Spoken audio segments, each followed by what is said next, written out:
Hundreds on hundreds on hundreds on hundreds. I'm fucking with them, yeah, my money gets up. I used to work for my money, now my money working for me. Boy, I'm something like a plug. Grinding to get it, the rest is your business. I ain't on that block, I here hustling drugs. Throwing that fetty confetti, got honeys hot and heavy, ready to leave out this club. Gotta get it 24/7. While you boys sleep, I'ma eat. Yeah, I might try and make it to a meal. Matter of fact, make it to a 3. Pulled up so damn clean. Shitted on them, no TP. They tryna figure what the lick reads, so the 45 where the hit be. What's up? What's up? Let's make it to a Millie with Dive. I got my guy Chris Rennick right here. Yes, sir. We're in this beautiful location at Harding Harbor, downtown Marion, Ohio. I'm gonna let him introduce himself. Yeah, I'm Chef Chris. I have Atta Boys at Harding Harbor Seafood. I'm a chef from Philadelphia. Been in Ohio for about 12 years now. That's what we're doing. So we downtown Marion, Ohio. You see this beautiful location. We're gonna take a tour here, and we might have something sweet for you coming up. You have another restaurant, Atta Boys. It's right next door. It's like an early, what would you call it? Like the theme? Yeah, I say like a 1920 theme. Like a 1920 theme. We might check over there. You got a lot of big things happening over there right now. But I just want to talk about, I brought Chris on the show because it's a guy I've been dealing with for years. A good guy, family guy, businessman, do a lot of things in the community. Like I said, he started with Atta Boys, maybe. How long has it been? It'll be 5 years at September. 5 years September. Started Atta Boys 5 years September, man. This is a great location, good food. He opened up this restaurant, what was it, 2 years ago? Yeah, it'll be 2 years, October. 2 years October, man. So, like I said, we want to congratulate Chris, man. He getting it in, doing what he's supposed to do, handling his business. So, how did you get into culinary arts? Man, so my grandmother, I've been cooking for years. But my grandmother, you know, just going in the kitchen with Granny, that was just something that always felt home to me. That was my thing. I loved it. I got into like a turning point in my life where I was about 18. I was trying to figure out what did I want to do in my life. I went to culinary school. Yeah. Did that thing, and I've been a chef ever since. Yeah, that's what's up. So, what culinary school did you go to? I went to Le Cordon Bleu in Pittsburgh. Okay. So, like, how did you get to Marion? I know you've been in Marion for a while. How did you get here? So I got to Marion, my kid's mother. Met her. She was from Marion. Okay. She wanted to come back home, so I came out here with her. I've been here ever since. Okay. Yeah. And that's something, like you said, you went to culinary school, and people, they don't stress the trades like they used to stress the trades. Like everybody thinks 4-year college, you know what I'm saying, master's degree, like the trades is where it's at, man, because you're learning something and something you'll be able to pursue and, you know what I'm saying, open up your own business if you wanted to. Yeah. Get straight to the point. So whatever you're trying to study, whatever your passion is, you get that trade, just go straight for it. Yeah. That's what I did. Okay. So did you always know that you wanted to be a chef, or what was you as a kid? What was your early endeavor? I mean, I played sports. I played football, basketball. I was always a fat kid, so I was the boy. You come over my crib, I'm cooking cheeseburgers. I'm cooking the cheese sticks. I got the funnel cakes. I was always cooking. So cooking was always in me. It's what my family did. It's what we do. Yeah. I mean, I cooked. But like I said, that turning point, I, like God first, that was one thing I had to pray about it. I prayed for a vision, and it was just always the food thing. And that's what I stuck with. Yeah. And that's one thing I know is the same underlying tone with everybody that I've interviewed. It's like everybody just, instead of trying hard and figuring this out, it's like, why not do what I'm good at? It's something that I'm doing all the time anyway. That's it. It's not work that way. Yeah. I love this. Like, I'll start my day at about 7 o'clock. People will see me. I'm at GFS. And I'm going home about 10 o'clock. Yeah. Some people are like, how could you work that long, those many hours? But for me, it's not work. I'm hanging out with people I like, doing what I love. So it's not work for me. Yeah. And I know, like, through all the food trucks I got, so I know I can attest this guy is at GFS. Every time I'm at GFS, you gotta have a key to that building or something, because he's always in GFS. Like, unfortunately. Yeah. Well, so let's talk about how did you come up with the concept, the Harding Harbor concept? So I always go with supply and demand. So I looked at the food scene in Marion, and there was only Red Lobster. There was no other seafood competition. I know a bunch of cuisines. Seafood is something I know a lot. So I'm like, hey, let's take a crack at it. I feel like Red Lobster is watered down, microwave seafood. We got a fresh product. I thought Marion needed it, and it's been a hit ever since. Yeah. And like I said, man, I know, like I've been here multiple times, me and my wife, and like I said, it's top of the line seafood, everything fresh. Steak is A1 every time, you know. Same at Atta, man. I never could say anything bad, you know what I'm saying? The best customer service, chef's the best. Every time I come in, Chris make sure to come out, say what's up to me. I'm greeting the people, so like, and that's what people want, is that you know what I'm saying, to feel like, you know what I'm saying, the chef can come out and holler at you and y'all chop it up, and you know what I'm saying? I mean, I feel like with restaurants, you're gonna have the restaurant. These buildings been here. Before we opened Attaboys set abandoned, I think, for 10 years. So the building's been there, but the people are what make the business. Yeah. I mean, so you gotta come out and talk to your people, learn their name, approach them by name. And I feel like people love that. They love that. And then it's tell, bro, like you said, you had Attaboys for 5 years, and you revamping it now. You had Party Harbor for the last couple of years. Like I said, the community love you, you know what I'm saying? Appreciate it. Yeah, and it's like when you doing good-hearted things and you really care about what you're doing, it's not just about the money. Like you said, you love doing this, so you're gonna put everything into it. And The money will come. It's not about the money. Trust me. I mean, even the startup of a business, I feel like a lot of people go into that starting a business. If you bootstrap it, and grow, things will come, and the money will come. Everything else will fall into place, but you got to show the love and the passion first. And that's one thing we ain't touched on yet, but I like that you said it, because that's how I do every business. What I need to get started. I'm not about to go spend $50,000, $100,000 trying to do this and do that. I'm gonna do what I need to get started. Make sure it's nice, you know what I'm saying, and then grind my way up. That way, you know what I'm saying, I'm not wasting a whole bunch of money on stuff I didn't need. I'm getting the bare necessities to get started. Yeah, that's it. I mean, there's tons of ways to start a business. I'm sure you'll have many more people in here that say different ways.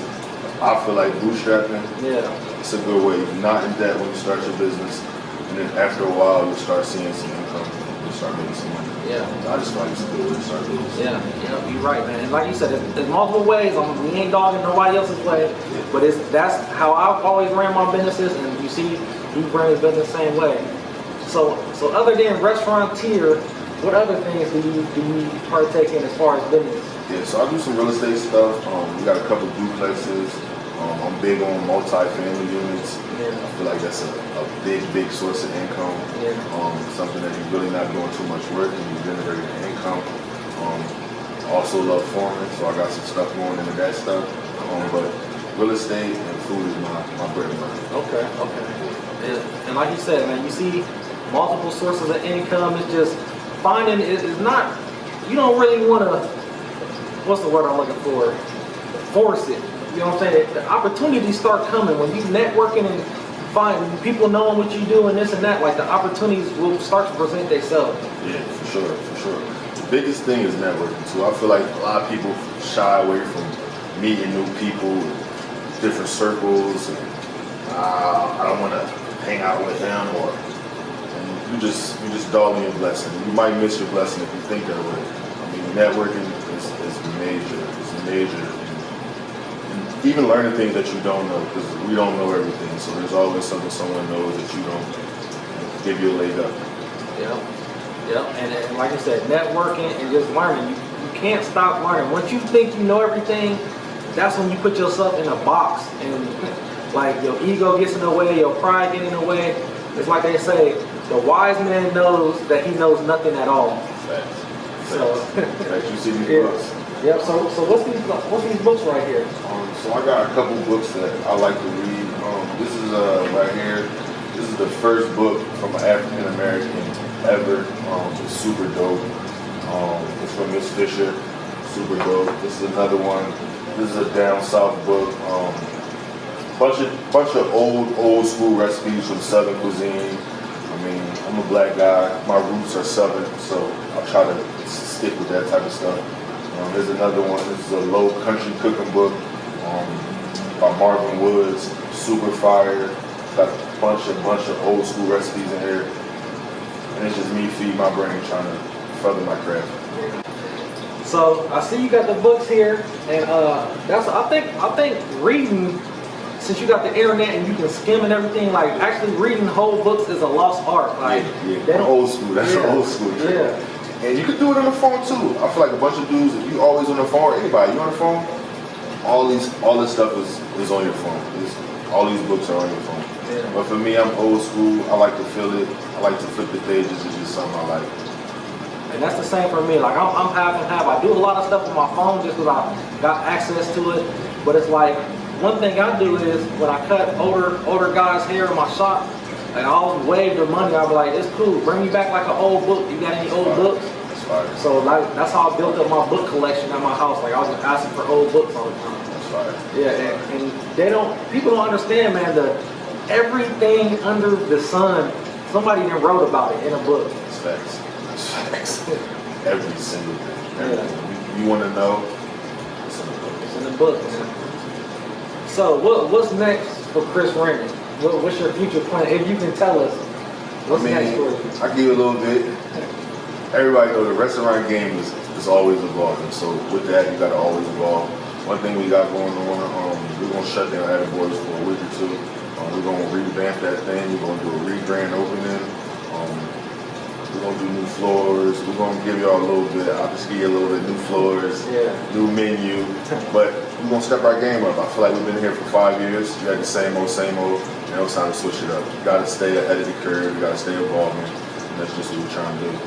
We want to be around here. We've been here for 5 years. We want to be around for a lot longer. Yeah. We love Marion. Love the community. We want to just keep feeding y'all.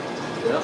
And see, like he said, man, you can't never get complacent. Like, you've been here for 5 years, but you know it's time to amp everything up to the next level. Like, people don't understand that it's one thing having a good thing, but it's another thing knowing where the future is headed. You know what I'm saying? So it's about keeping your doors moving, revolving in the business, or evolving in the business. I said revolve, evolving in the business.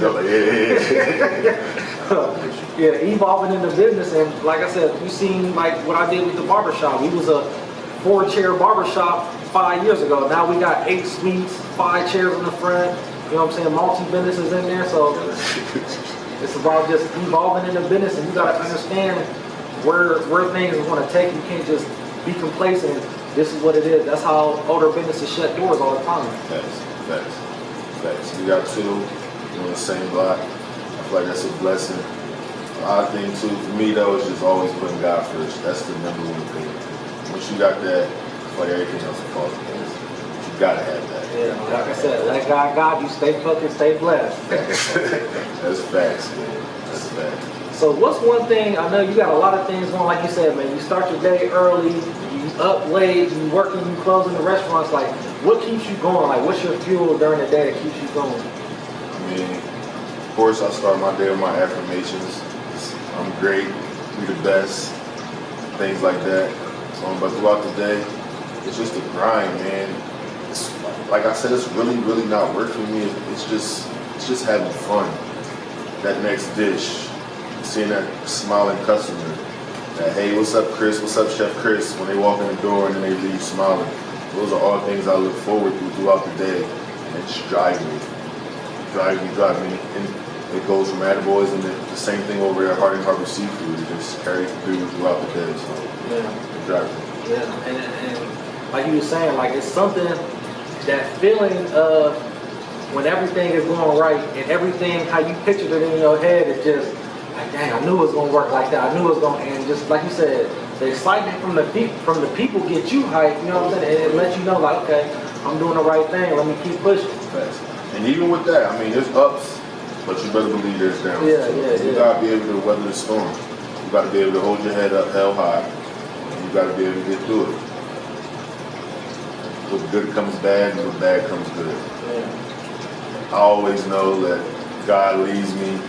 He hasn't brought me this far to leave me. I mean, things like that. So I know what it is. Stay focused. Yeah.